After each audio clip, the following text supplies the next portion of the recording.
O sal, floquinhos, que é uma grande fonte de sódio, tem uma péssima fama. Quando na verdade o sódio, pessoal, é um mineral extremamente importante, porque ele ajuda em várias funções do nosso organismo, inclusive na contração muscular. E aí o senhor Cariani, um tempo atrás, fez uma declaração que viralizou bastante, e ele foi colocado como um burro, né? Quando na verdade a gente sabe que o Cariani não é burro. Logo, existe uma explicação para isso. Vamos tentar falar no vídeo de hoje. Então já clica no gostei e se inscreve aqui no canal. Primeiro ponto, você sabia que o sal ele ajuda no pump muscular? Pois o pump muscular é um acúmulo de sangue, né, um acúmulo de fluidos no músculo. Sem o sal para fazer essa regulação, sem o sódio na verdade, você não consegue. Mas isso quer dizer que você deve pegar uma colher de sal e mandar com água para ir treinar? Calma, calma, calma, como diria o Cariani. Basicamente falando, o excesso de sódio, ele é ruim.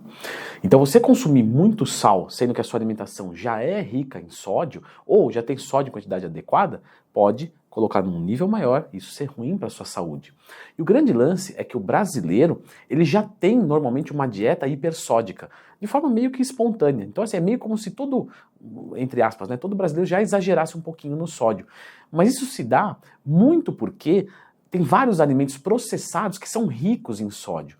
Quando você se alimenta de forma saudável, dificilmente você vai colocar tanto sal no arroz, no frango, né, e comer grandes quantidades, isso ser ruim.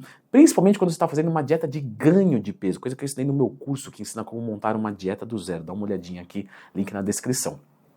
Nesse momento, você provavelmente vai ter que até reduzir um pouco do sódio, usar um pouco menos de sal na alimentação, ou usar algum tipo de sal que seja um pouco mais pobre em sódio propriamente dito, como por exemplo o sal light, que salga pelo cloreto de potássio e não o cloreto de sódio. Lembra de procurar dentro do Twin Mais Tema, tem vídeo sobre o melhor sal para sua dieta. Quando você está fazendo uma dieta de redução de gordura corporal, você já está comendo menos do que você gasta e você está comendo 100% livre. Limpo. Livre não, limpo. E a diminuição, depois o burro é o cara, né?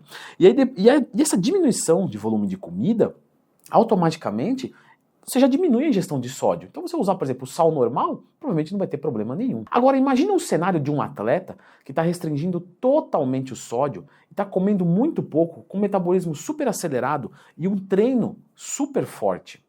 Você usar um pouquinho de sal no pré-treino pode ajudar na sua hidratação muscular. Pode fazer você ter mais resultados no longo prazo. Pode aumentar o pump e até mesmo o desempenho físico. Mas olha a situação que foi colocada.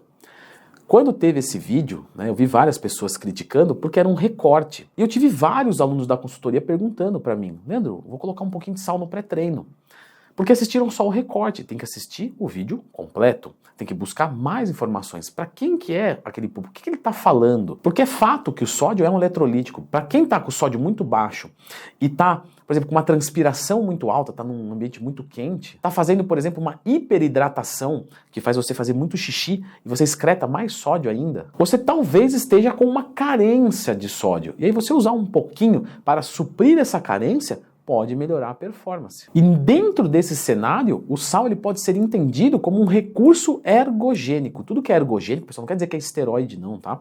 Ergogênico quer dizer que pode melhorar a sua competência de treino. Para quem não está nessa situação, colocar mais sódio só vai piorar a sua saúde, vai até mesmo piorar a sua definição muscular, porque pode fazer você reter líquidos. Se você é uma pessoa que, por exemplo, já tem hipertensão, você colocar, claro que vai piorar. Então é seguro dizer que 99,9% das pessoas que estão assistindo esse vídeo se alimentam bem, mesmo fazendo uma dieta de redução de gordura corporal, não vão precisar colocar um pouco de sal no pré-treino. Colocando não vai ver diferença em melhora de performance nenhuma. Mas para aquelas pessoas do grupo que eu citei, usar ali um pouquinho, né? E aí esse pouquinho depende muito, 2, 3 graminhas, 5 graminhas, 2 horas antes do treino para dar tempo de chegar, pode ser bem-vindo. Pessoas às vezes que estão fazendo uma prova de endurance, que estão suando muito, transpirando muito, 4, 5, 6 horas, perdendo muitos eletrolíticos, podem suplementar com um pouquinho de sódio. Inclusive vários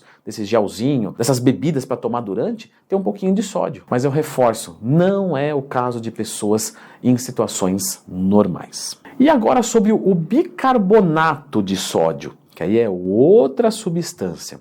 Eu vou deixar a indicação desse vídeo aqui, campeão também de visualizações, sobre o bicarbonato de sódio e a melhora da performance. Dá uma conferidinha.